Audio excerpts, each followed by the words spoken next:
Welcome to the Nerd Journey Podcast. Our goal is to help you, the technology professional, accelerate your career progression, increase your job satisfaction, and be more effective in your existing role.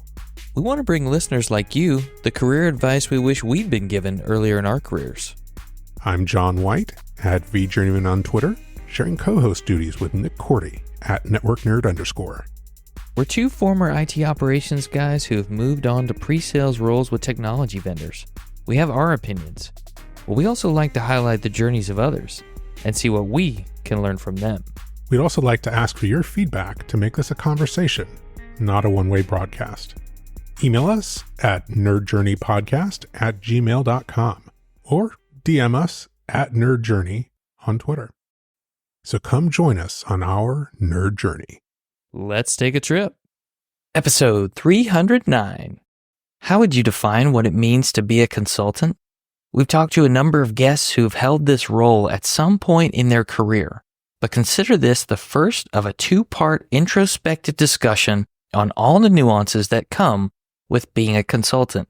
David Klee is a returning guest, and he's the owner of Heraflex Technologies. But he's also a veteran when it comes to technology consulting. This week, in part one of our discussion with David, we'll talk about what a consultant is, why people want this kind of a job, and how you can work with and collaborate with consultants in a better way than perhaps you do now. What are the expectations of travel if you're going to be a consultant, and how can you be productive if you do have to travel? There are many work environments in which someone could be a consultant.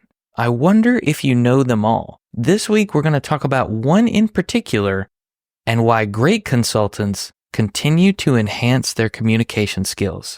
Let's get you to part one of this focused discussion on consulting with David Klee.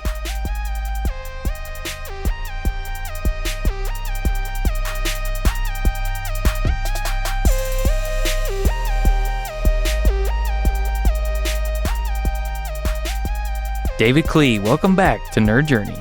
Thank you. It is great to be here. Yeah, it's been a couple hundred episodes almost since we talked, and this time we actually wanted to have a deep dive conversation on the life of someone in consulting.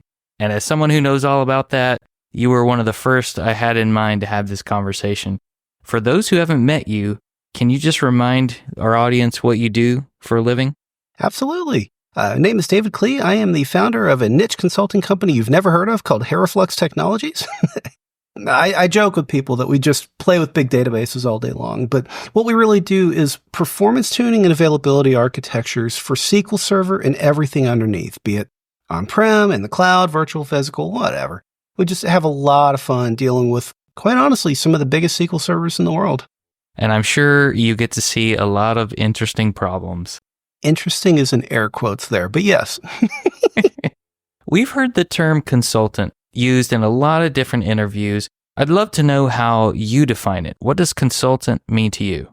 I have a whimsical definition of it. A contractor is somebody you tell what to do. A consultant is somebody that tells you what to do. And do they tell you what to do because they're expected to have more expertise, or is it something different? It's always varied. The definition is always different for everybody. For me, you hire a consultant to either solve a problem that you don't know how to fix, or engineer something that you're uncertain of, or take care of the things that you may not have the skills in-house to go handle, such as, routine health checks, platform assessments, because in part, you may have seen this environment every day for the last 10 years. The consultant may see 1,000 different environments and have a very unique perspective with a lot of different background experiences that they bring to the table. So I wonder, with that kind of background and experience, why do you think consultants get a bad reputation? Oh, you've seen Office Space, right? There are a lot of really, really good consultants out there, and there's a lot of really bad consultants out there. And there are a lot of really good consultants out there that charge a ridiculous amount of money for what they do. And there's a lot of bad ones that do as well. There are a lot of bad consultants. And what happens is when you bring in a good consultant, they do a great job, cool. And then you bring in one who's bad. You remember the bad. And the next time you talk to somebody about bringing them in for work, you remember the bad one that burned you in any different way. People remember this stuff. And a lot of times people have this persona of the consultant as somebody who comes in, charges too much money, doesn't really do a good job, and then they got your money and then they're out the door and they run away. It's kind of tough. There's a lot of this in every industry out there, be it tech, finance, legal, whatever. It's everywhere. The hard part is because you're bringing in a consultant, you may not know what to ask them with how to vet them out ahead of actually hiring them. And it's a really tough spot to be in.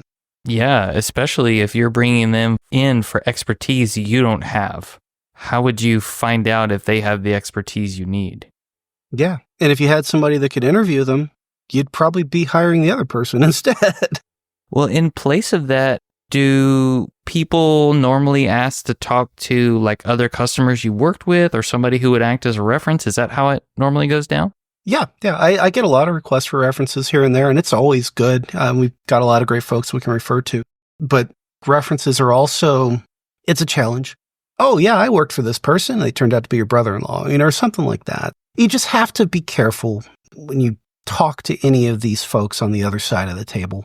Again, it's not that all consultants are bad. It's just there's a lot of average consultants. There's a few bad ones. There's a few really good ones. Just same thing with normal hires. And when we say consultant, that could be someone you bring in to help you with that expertise for a short time, medium term, and maybe even long term, right? It kind of runs the gambit. Yeah, I've got a friend of mine who has been on an hour, basically a block of hours that just renews for 12 years. Whoa. He's basically part of the company at this point, just without the benefits, to be honest. They treat him like family. He loves working with them, and it's just a really good relationship where when he needs to take a couple weeks off to go do something else, it's perfectly fine. He just picks up when he gets back. Are there specific ways that those who might be listening to this who need to hire and work with consultants could do it better in their interactions and working with the consultants based on your experience? Yes. The biggest thing, understand what you want the consultant to either do or the direction you want them to steer you in, and convey that. Convey that with the most detail you can possibly ever imagine. Yeah, I need you to build me a car. Great. Skill set to build a semi-truck is totally different than building a Formula One car. Yeah, they have pistons. That's about the similarities. So if you bring in somebody to do X, you need them to understand all the details, because otherwise, if you tell somebody something and their background is building race cars, and what you really need is somebody to tow a trailer, if you just say, go build me a car, guess what? Out comes some really cool high-performance sports car. It's not what you needed.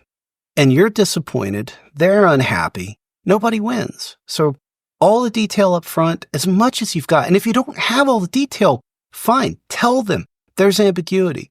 I need a direction. You help me fill in the gaps. That'll help them scope the project, and it will help them understand what you really want versus what you say you need. There could be two totally different things.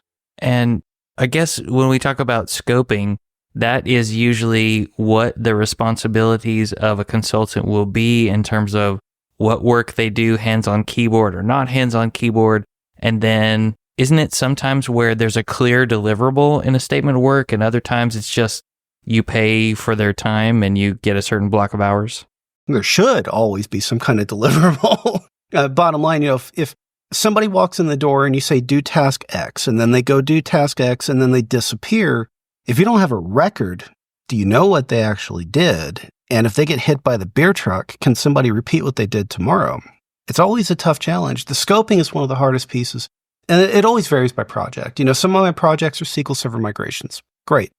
So you get all the reference material that I gave you to help build out the new machine. I could build it and show you how. You could build it. I could walk you through it. Whatever works. There's scripts.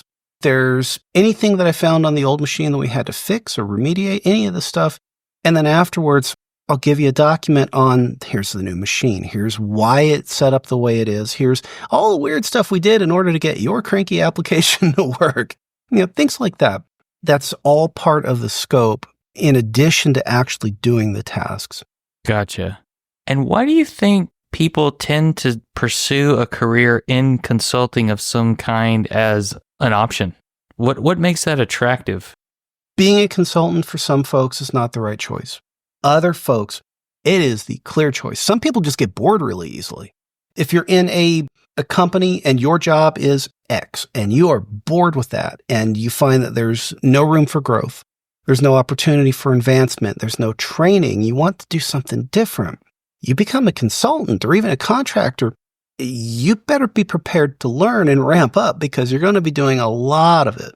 It may not be the right thing for some folks, but that's one of the biggest reasons why I like it. Every single day is totally different. The other parts, if you're working for a company, maybe you've got some personality differences. Maybe you've got a boss that is not the nicest person. Being a consultant, if let's say you're on a 6-month contract, I can suffer through a lot knowing that when that's done, it's done. I'm going to move on to something else. So it's more change, more, seeing something fresh, seeing something new, maybe doing something new, and as an extension of that, and I hate to sound negative with it, but there's a lot of politics out there and a lot of companies. Being a consultant, you're not totally removed from it, but I would say you are mostly removed from it. And that goes a long way because if, like for me, I don't deal with corporate politics too well.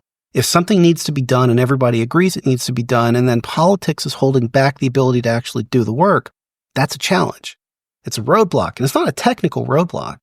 It's like, from a consultant perspective, get out of my way, let me do my job. And then the last, and this is going to sound really weird, I can say no. A full-time employee who's told to do something that is not the right approach to a certain task, what do?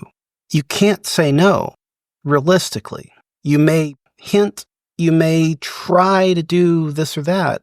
An example of this, at one of my first jobs out of college, I worked on a internal programming language underneath the homemade application development language. They had this old cranky application built on this other platform. My first task, because they found out I could do janitorial work with this stuff, was fix all the bugs in it. Well, I found out it was using the oldest version of their programming language, and it was like 7 versions out of date. And all this functionality that I would have to reinvent existed on the new version of it. And I did the math and I told them it would take me 3 months to rebuild it with the new version, but it would be a rebuild, or 9 months to patch. And you'd still have got all this bugs and functionality just based on the core underlying platform. They chose the 9 months. Wasn't the right approach because after a year, there were new bugs that were found that took even longer to write. So sometimes as a consultant, you have to present the options and then vote for the one you think is the best, but ultimately you don't get to make the call as to which option will be chosen. Correct. But you can choose to decline the project if it's not something that you think is in your best interest and it's just wasting your time and you have other work lined up. Right. Should I expect to, if I'm going into consulting or want to become a consultant, that I need to bring a deep expertise in one or more areas to be able to do that? Or are there other qualities that can make up for the fact that maybe I'm not as deep as they want me to be in a certain area? It's okay to not be as deep as long as you are willing to put in the effort to ramp up and get there to meet or exceed their expectations. The hard part is a lot of people can do the technical work. Can you talk to the people in the business in a way that represents their role in the organization? Talking to a CFO is totally different than talking to an application owner, and totally different than talking to an infrastructure engineer or a software engineer. That's one of the biggest things, is understanding how to take what you know and interpret it to what you need out of that individual role and convey it in a way that matters to them, in a way that they can digest and actually comprehend. It's a hard art. Sure.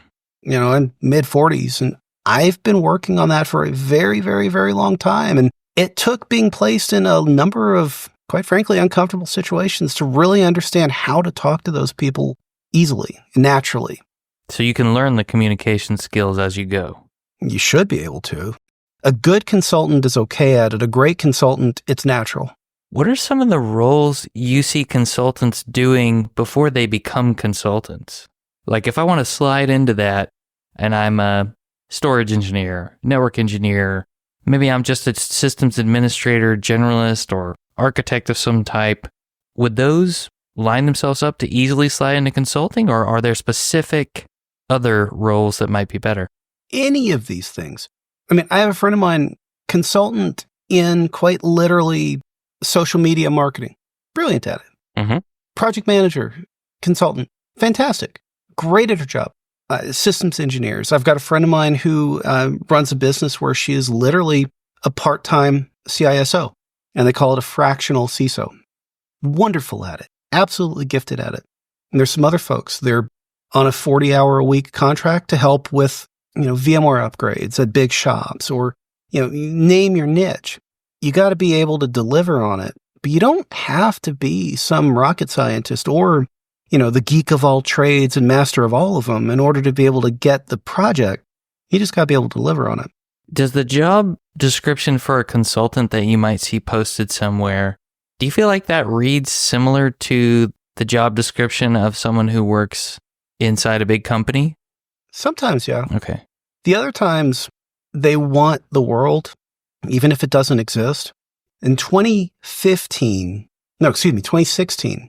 this company, they wanted somebody with 5 years of experience with SQL Server 2016.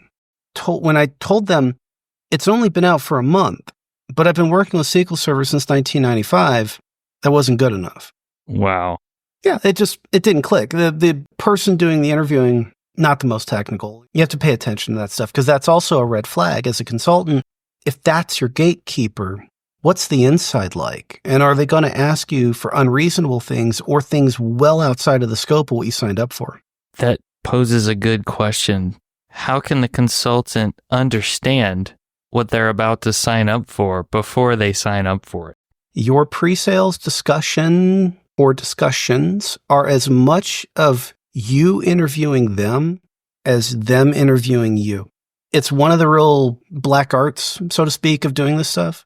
A lot of times in pre-sales discussions, I can feel out the level of the customer, and I'll ask questions of them that I kind of already know the answer to, but based on how they reply back, it tells me a lot about how they operate. Things like, what's your emergency protocol? What documentation do you have for these machines? Do you have change control that I could see? So walking into a machine, I know who's done what to it in the last year. Do you have scheduled maintenance windows? And if I need to make any changes, what is your change control process? If the answers to a lot of these are just kind of, then it's kind of a Wild West operation, which means people may be changing stuff under your nose and not telling you about it, but you're liable for it. Do you see most consultants having to get involved in pre-sales conversations? Or can you be a consultant and be strictly post-sales? You should be part of the pre-sales, even to just validate that the project is a good fit for you. If you're working through a headhunter, it's a little more difficult, but they still give you all the details. They still want you to talk to their client and actually see. You shouldn't be expected to just walk into a project blind. Now, let's say you're a consultant for somebody else and they drop a project on you and say, here, go.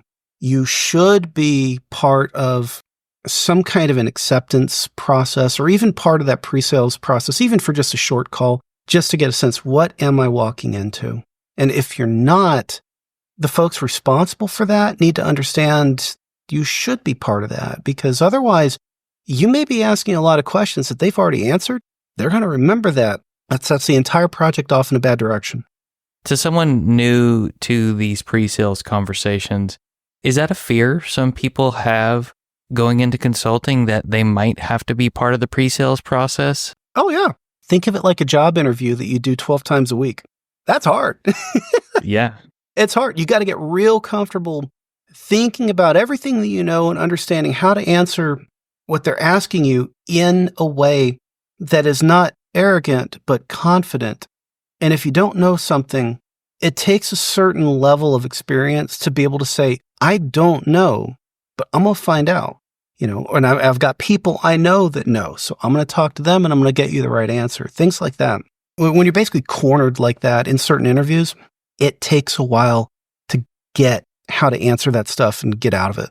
Yeah, I imagine if the interview doesn't go well, but the company still gets the job and puts you on it, that makes it a lot harder. I did an interview for a 6-month contract at one of the largest hedge funds in the world.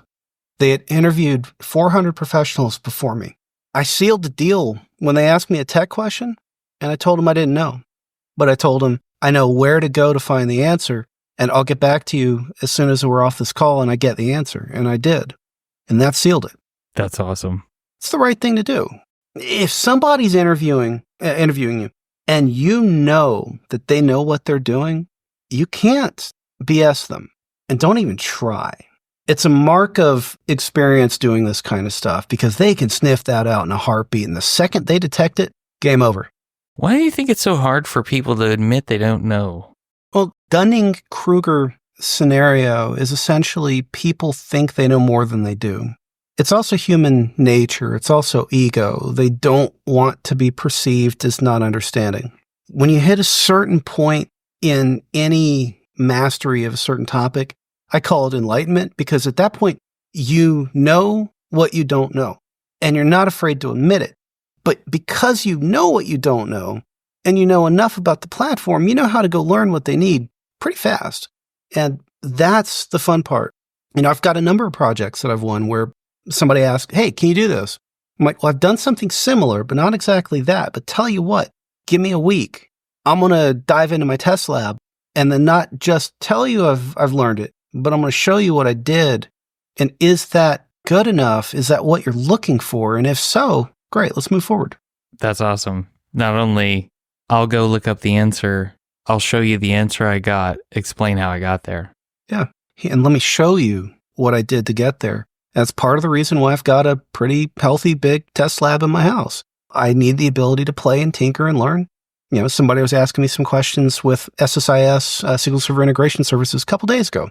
I don't know that product very well. I'll be the first to admit it. But they had a very specific question. I mocked it up in my lab, and sure enough, figured it out. It's like, okay, here you go, and I'll split the time with you. That's awesome. What about travel? I know that in our last conversation, you mentioned that pre-pandemic, you traveled 150 to 250 hours a year and cut that down to essentially nothing once the pandemic hit and beyond. In today's world, we're recording this at the end of 2024. How much travel do you think the consultant coming into consulting for the first time should be expected to take on? Standard DBA answer. It depends. Since the beginning of 2020, I have done zero travel. And that's weird. I was on the road for 11 and a half years straight. Do I miss the travel? Occasionally. Do I like sleeping in my own bed every night? Absolutely. For folks coming into this, it really does depend on the nature of the work. If you're a consultant for somebody else and the expectation is travel, they probably are paying to have you there, so you're going to be traveling. How much depends on your contract, the type of project, and all that kind of stuff. If you're doing this for yourself, it also depends if you need to be on site to get to know people, get to know the lay of the land. If the expectations are there, you may need to do it. When you hit a certain level, they may be able to trust that you can get in remotely, that you're actually going to do what you say you're going to do, that you're going to bill the hours that you actually work, and that you get the stuff done, that you can figure it all out remotely. I think that has gotten a lot easier after 2020 than it was before. Pre-2020, everybody wanted me on site, and it got a little old because you want me to come on site and sit there with a laptop in an isolated room to connect to a server across the country, but still want to see me in the room. But everybody I'm talking to is on Zoom. Okay. Wow. Yeah. And that was real. Big company flew me across the country for a migration so I could sit in a room with 10 people all on headsets talking to each other because we couldn't just look over the table. And my role was to hit the button that I'd worked on a script for 6 months on. Okay, I get it. I'm insurance policy. That's fine. The means of doing this stuff remotely have been demonstrated and confirmed. It goes back to the company culture at that point. If the culture wants you on site because they want to physically see you, it is what it is. But some companies are now a lot more open to letting people work remotely than they ever used to be. And that's quite honestly how I'm still doing this stuff. I have no interest in traveling at this point, and my days are quite busy. Every bit of it's remote. I've only lost one project because I wouldn't travel to them. Oh, wow. Should a consultant expect to be paid more if they are someone who has to travel and doesn't do everything remotely, or does it really just depend on the company? Depends on the company, depends on the type of project, and it depends on if you are working for somebody else or if you're independent. If you're independent, they might get you a little more, or they might have some pretty reasonable per diem rules, or, pay you for a little bit of your travel time, stuff like that. If you're working for a consulting company, I would hope that your salary bakes in the amount of time, because let's say a company wants you on site 40 hours a week. Fine. That means you're traveling Sunday night or super early Monday morning, and that's not part of that 40. Mm-hmm. And then you got to get home. And if a company wants you on site for 40 hours, I don't live in a hub. For me, it would take anywhere from 5 to 16 hours to get to the destination. Yeah, go from Maine to Chicago to San Francisco. That's a long day. And then once you get to the airport in San Francisco, you have to either get on public transit and get where you're going, or rent a car and drive where you need to go. And sometimes it's 2-3 hours after that. Just renting a car at Boston Logan's an extra hour. Oh, sure. And then you got to get to the place you're staying and unpack and wind down. Yeah. And so you could potentially walk in the first day of the week and just be dragging. Yeah, especially if there's a flight delay. Oh, yeah. Yeah, the travel delay stories that I have, 1,400 nights on the road in 11 and a half years. If it's summer, if it's winter, if it's spring, you go through hubs, there's delays, and especially coming home. It's like Friday night at 11 o'clock, and you're stuck in an airport with 10,000 other people because there's a blizzard going on. What do you do? We can hope that clearly stated in the job description, there's a percentage of travel, but I imagine that can always change. It can always change in any role at a company. Yes. Yeah, my previous job, I signed up for 25% travel. When I was ready to head out of there, I was at about 75% travel, and the job dictated it. But you have to make sure that if you sign up for travel, one, for just that rate of travel, is your family ready for it? That means potentially missing family events and late nights and early mornings. And it's not just you that has to be prepared for it, it's them. If you take any kind of a consulting role that requires even a small amount of travel, be prepared for that and have that discussion with your family just to make sure. And even if they say they're okay with it, really press hard. This is real. I'm not going to be here for a while. Or I'm going to come home completely exhausted every week and have to recover for a day or however long. And then I'm going to have to do it all over again. There were a lot of projects I was on where I would get home Friday night at 1 and 2 a.m. and I'd be back on a plane Saturday or Sunday afternoon. That's brutal. I enjoyed being at the destination. I hated the journey of getting to the destination. Is there a productive way you found to use that time if you're heavy travel? There actually is. One is understand how you work. So if there's work that you can do that's offline, learn how to work on a plane, learn how to block out the world if you need to focus on something on an airport or, in an airport somewhere. Like literally, I have an 8-inch Ultrabook here that's sitting here from my travel days. And no exaggeration, I wanted something that I could work on PowerPoint presentations on a plane with room on the tray for a mouse. And a Surface would actually slip off the back of the seatback tray because of the little kickstand thing. This little thing worked great, and it was small enough that I could fit in my pocket. I figured out I could get a lot of quality time working on presentations or catching up on tech material, all in this little tiny thing. So I splurged, it was like $700 and bought a little laptop and it actually worked well. But you have to understand what works, because if you don't work well with distractions, if you can't sleep on a plane, which I can't, you have to understand those limits before you even try, and just don't lie to yourself. Do you find people want to go into consulting because they'll get to travel and that's just something they've never done? Yeah, that was one of the reasons for me. Prior to being a consultant, I'd gone to DC a couple times. I grew up just north of Florida, so we'd go there every once in a while, but I hadn't really seen most of the country or the world, definitely not the world.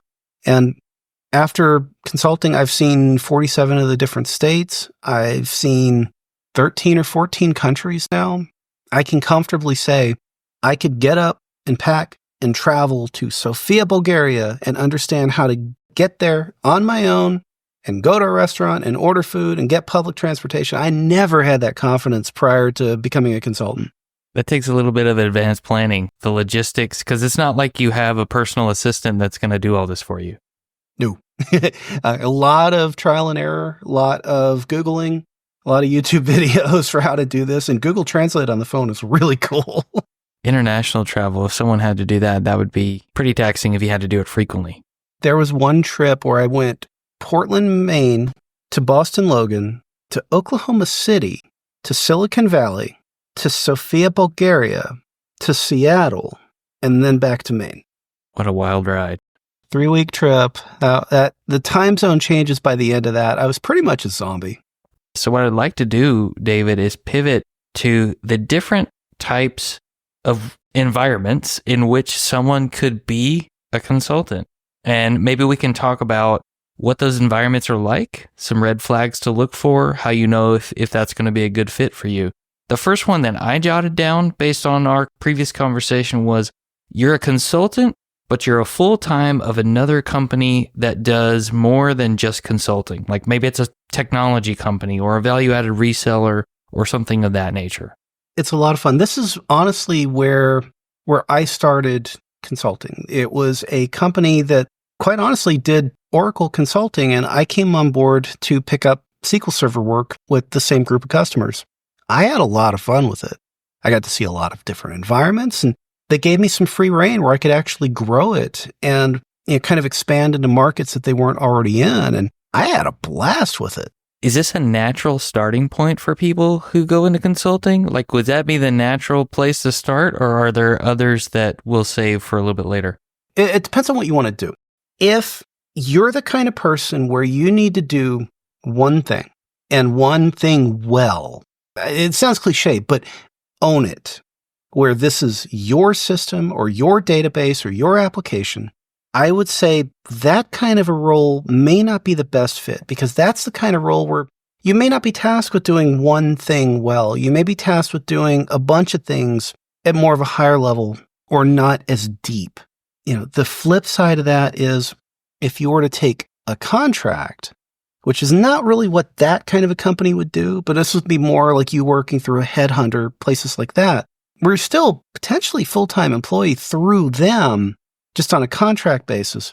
That's the kind of role that would really be a good fit for you.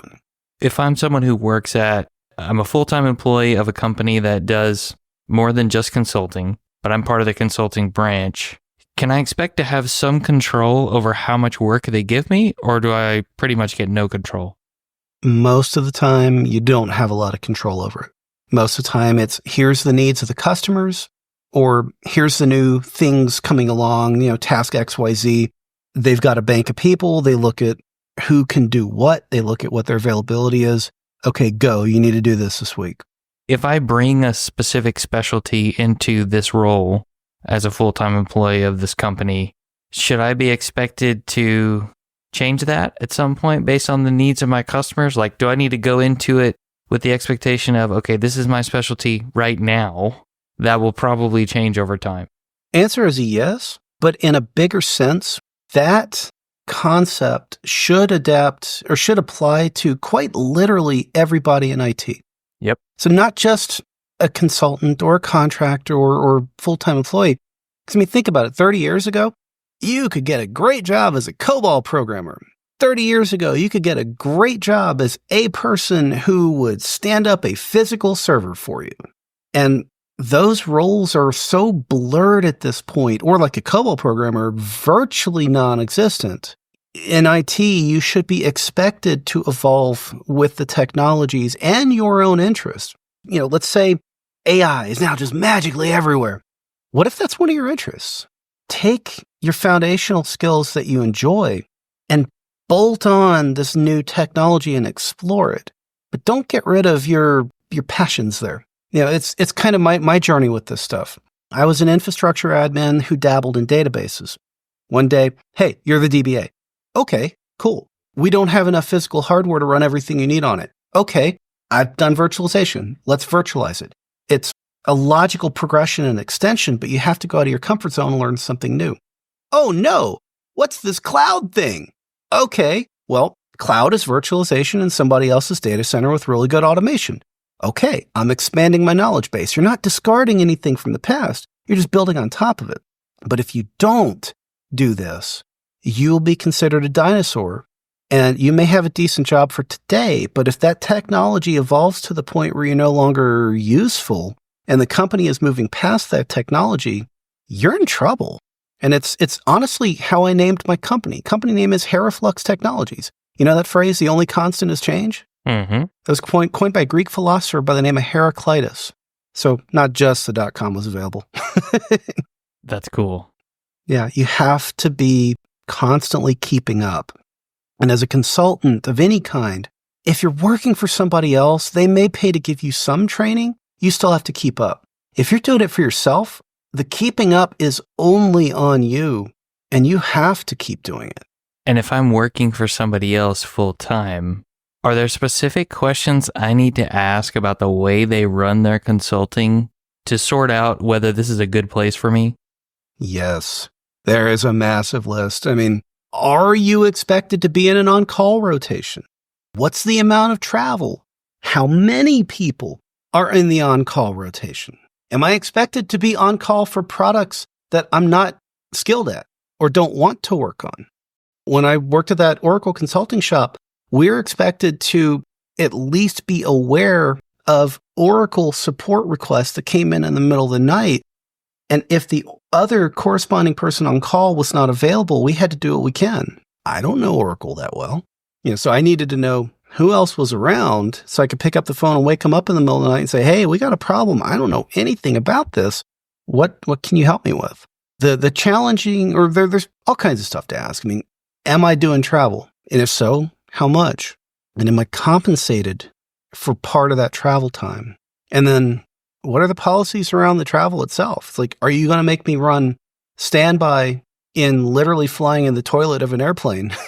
Are you going to make me stay in a Roach Motel? Or can I be in at least a Hilton? What's the allowable types of hotel rooms I can stay in? Yeah. What are the policies? Yeah. There's one consulting group. They were given $20 for supper a night in New York City. Oh. That'll barely buy you a cup of coffee there. So when they wanted to just eat, a lot of it came out of their own pocket. And then, there's what are the hours? Is it expected that you'll be in an office by 9 o'clock? Or is it, hey, work is light. There's nothing going on today. Can I take off at 3:30 every once in a while? And what kind of benefits do you have? What kind of PTO? What sort of sick leave? For our company, we would every year shut down the day before Christmas and come back up the day after New Year's. And that way we had a full week in there baked in, not including PTO and all the other stuff that we would offer. What kind of training opportunities do they have? For our company, minimum 2 weeks training. We would push to say, you pick something that's even remotely applicable. We want to send you there. We want to do the training. Some places wouldn't do it, but I wanted that out of a job. When I was full-time, not a consultant, training was slim. The only time I got to go to a conference prior to becoming a consultant was because I literally hacked a module in a CRM system and made life easier to create custom reports. And the vendor found out about it and wanted me to present at their annual user conference. That was the only reason I got to go. Wow. Yeah. First technical presentation in front of 2,200 people. Not scared at all, right? That lends to an interesting question on the topic of presentations. If you're someone who is a consultant, you're in conversations with customers all the time, you're asking them questions, doing discovery, presenting options for where we can go from here. Does that lend itself well to presenting at a technical conference or a user group? Yes, considerably. Yes. Because as a consultant, the easy part most of the time is the tech. The hard part, showing people around you what you did and talking upwards and laterally to say, here's the value of what I just did. So you have to understand how to present something in a non-technical manner in the manner at which that person would best receive it. And if you can learn the art of talking to people at the level that they're at, be it non-technical or ultra-technical, absolute guru, whatever, If you can figure that out, you can do a technical presentation in front of 10,000 people and you'll be perfectly fine. You might be a little weirded out by the lights, but being able to actually deliver the content is fun. I've done technical presentations in front of 2,000-3,000 people. I had an absolute blast with it. Because if you know your stuff, and if you know how to talk to the audience in a way that most people can click with, you can have a lot of fun with it. And be it a 5-person user group or 2,000 people at a conference, the only thing that's different is, can you see the back of the room and are you blinded by spotlights? Well, I was going to say, there's a big difference between a conference call with 5 people on it and standing in a room with 2,200. But is there? Well, I mean, I guess it depends on the person's perception, huh? Yeah. But once you do a few big sessions, you realize it's not that different. You get more nervous doing the big stuff, but you're talking about the same stuff. You're delivering it arguably in the same manner. You may have more polished visuals with the bigger conferences, but the core flow of the presentation doesn't have to change just based on the size of the audience. You still want to do a good job, even presenting to 2 or 3 people. Of course. In part, you're selling the value of what you've done on a project, or selling here's the solution that I feel best fits your problem, X, Y, Z. And if you're confident in that, they won't question the fact that you know what you're doing. They won't question the what and why. They'll just question the how. I guess the biggest difference in my mind of being on a conference call versus being in a big conference room at a conference, it's a little bit more difficult to make it interactive. It's not impossible. That is very true. But that's a great point.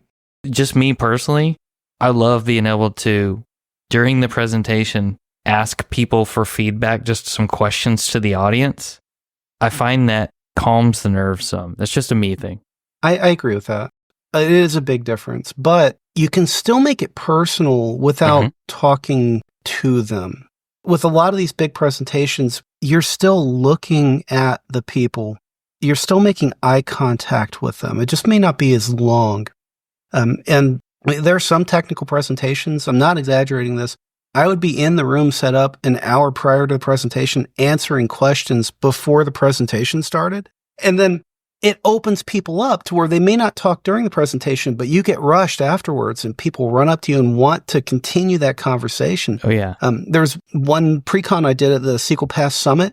I was there at 7 a.m. answering questions until 8:30. We started at 8:30. We went until 5. I answered questions until 9:30. And we got kicked out of the room at 7, went out to the lobby, and about 8, it's like, I got to eat or I'm going to pass out. But tell you what, you all were cool enough to stick around. It's my treat. Let's go eat. That's so cool. Well, if you're a consultant or someone who does consulting listening to this, consider doing a presentation at a user group or conference. Even a lightning talk at a local user group, 10, 15 minutes, find a topic.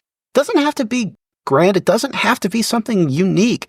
Put your twist on it. 5 minutes, 10 minutes, 15 minutes. You can enjoy it. You can have fun. People will benefit from it. And if you can learn presentations like that, it makes you a better communicator, because the tech side of consulting is arguably the easy part. It's the people skills, the communication. It's arguably one of the biggest things you need to be comfortable with. You don't have to be good at it. You don't have to be perfect at it. But if you can be comfortable with it, it makes you a better consultant. Is there a way to tell how comfortable someone is with those communication skills when you're interviewing them? It is. Body language, looking at you in the eyes, watch their face, because if you ask a tech question that they don't know, you can see the brain churning, and it's like, are they trying to make up an answer? Or are they trying to go through the memory banks to figure out if it's something they've just done a while back? You can kind of tell by looking at them, especially with how they answer. If they're sure-footed in a vocal sense, if that's a thing, if you can sense that from them, it goes a long way to say, yeah, been there and done that, no problem.